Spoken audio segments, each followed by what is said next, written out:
Hello everyone. Today, you will hear a brief recap of the film Rebel Rich. Enjoy watching. Terry Richmond was peacefully riding his bike when a police car suddenly hit him. If that wasn't bad enough, the cop pulled a gun on him and ordered him not to move. Terry was suspected of stealing the bike. The officers handcuffed him and started searching his backpack.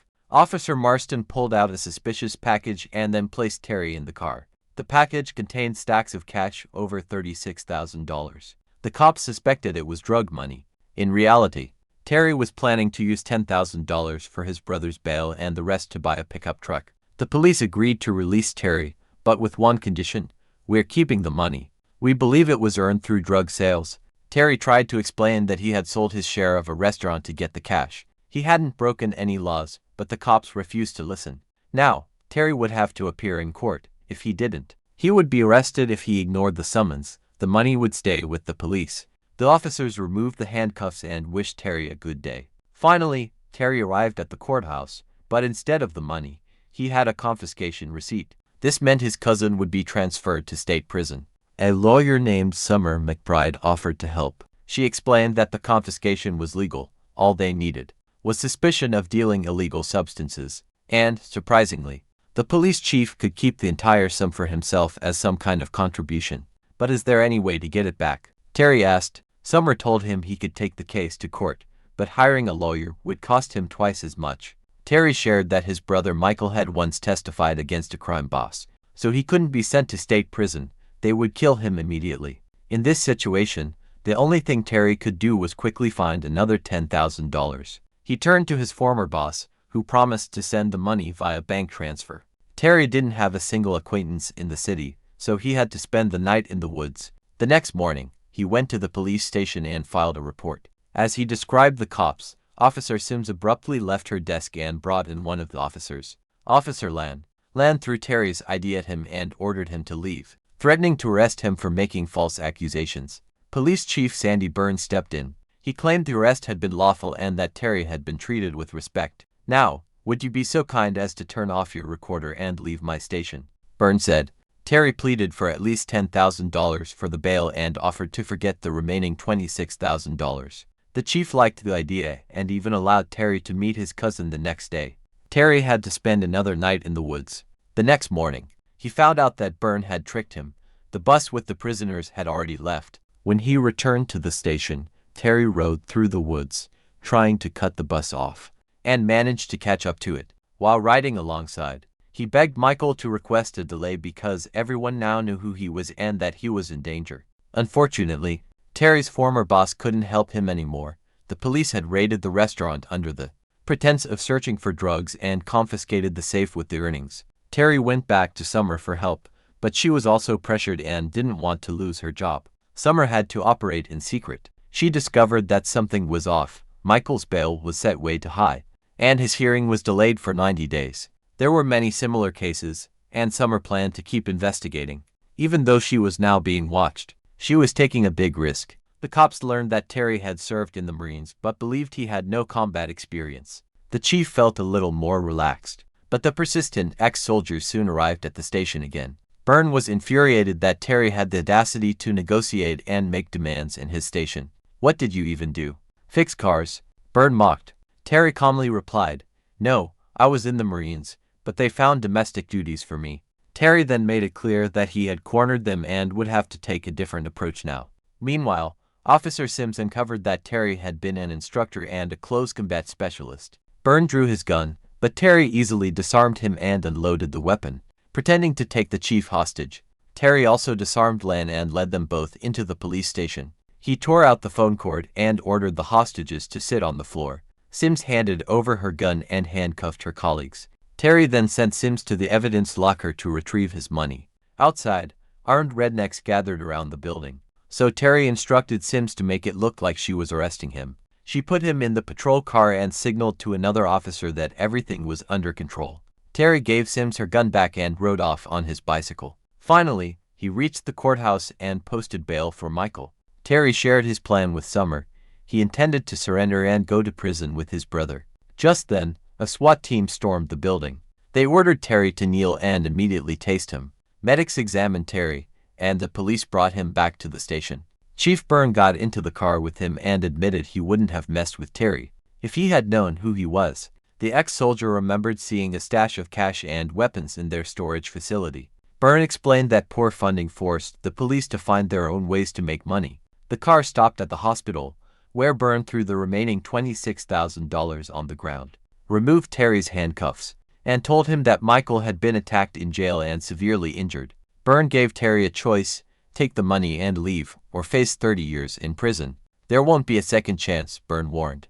Terry was in despair. At the hospital, Michael passed away without regaining consciousness. Terry gathered his belongings from the woods and got into Summer's car. As she had agreed to give him a ride, a police vehicle followed them closely. Summer revealed that she had discovered dozens of cases where the bail amount did not match the offense. All the detainees had been intentionally held for 90 days. Why do the cops need this? Terry wondered, but at this point, he no longer cared. He just wanted to leave the city. As a precaution, he gave Summer his phone number. That night, corrupt cops broke into Summer's house. They injected her with drugs and left the syringe in the sink to make it look like an overdose. Disoriented, Summer almost called the police but then came to her senses and called Terry instead. He arrived at her house in his newly purchased pickup and found her in the bathroom. Summer was terrified. She was currently fighting for custody of her child, and if this incident came to light, she would lose her daughter. The cops knew exactly how to apply pressure on the lawyer, exploiting her past criminal record, which involved a minor theft of a lawnmower and previous addiction issues. The next day, Summer went to work, but the judge had already been informed of her relapse and demanded a drug test. Summer realized she had lost both her job and her custody case. Terry tried to stay unnoticed, but Officer Land tailed him and forced him to pull over. Another police car soon arrived. Land mocked Terry, saying, "You were given a lucky break, and you threw it away." Terry knew this was his last chance. Land tried to shoot him but only managed to wound him. Terry fought back, knocking Land out with a taser. He then hid his pickup under a bridge and called Summer. It turned out that Summer had a friend in the police department, who advised her to leave town immediately. Summer began packing her things, but she ignored the advice and met him at a restaurant. There, Terry's former boss, Mr. Liu, was extracting a bullet from Terry's shoulder. Fortunately, Mr. Liu had been a medic during the Korean War. They realized that the cops wanted to quietly eliminate them. If it were a normal situation, SWAT would have already been called in. It was all about Summer's investigation. The corrupt police were getting rid of witnesses. Summer reached out to a fellow attorney, who hinted she should pay a visit to the judge. Terry did just that. He explained that everything started with the wrongful killing of an innocent man by the police. A lawsuit nearly bankrupted the city, and ever since, the police had been funding themselves through Chief Byrne's corrupt schemes. Detainees unable to pay enormous bail were held for 90 days, during which time data from body cameras could legally be erased. Terry understood that the footage of Michael's arrest was stored on a hard drive beneath the courthouse in an underground archive. That very night, the police planned to destroy all evidence by setting the archive on fire. Knowing there wasn't much time, Terry and Summer rushed to act. The storage facility was packed with hard drives, and there was no way to save them all. But Summer remembered the SD cards from the body cameras over the past week. One of those cards contained footage of Michael's arrest. Summer ran to the courthouse to retrieve her drug test results, but the cops arrested her on the spot. Terry, waiting outside, saw the officers shove her into a police vehicle. He charged at them, pulled one cop out of the car, and handcuffed him. Terry used the officer's phone to contact Sims and arranged a deal: Summer's safety in exchange for the flash drives. At dawn, a heavily armed squad awaited them at the meeting spot, but Terry didn't show up. Instead, Marston spotted Terry's vehicle on a bridge and smashed its window, only to find a bound and gagged officer inside. Meanwhile, Terry broke through a wall of the evidence storage at the police station. He outmaneuvered the chief and shot him multiple times with a non-lethal shotgun. He disarmed Sims, realizing she had been helping Summer all along. "Listen to me, just shoot the bastard," Sims shouted. Terry handed over the flash drives to Sims and donned a bulletproof vest, warning that if anything happened to Summer, he would burn down the entire police station along with the money. Unexpectedly, Sims pointed her gun at Terry, saying she wouldn't let anyone die today. Terry walked outside and dropped a bag of weapons on the ground. Sims handed over all the SD cards to Land, who crushed them underfoot. Land then drugged Summer again and prepared to kill Terry, but Marston, his partner, intervened, intending to arrest Terry and rush Summer to the hospital. Terry realized he had misjudged.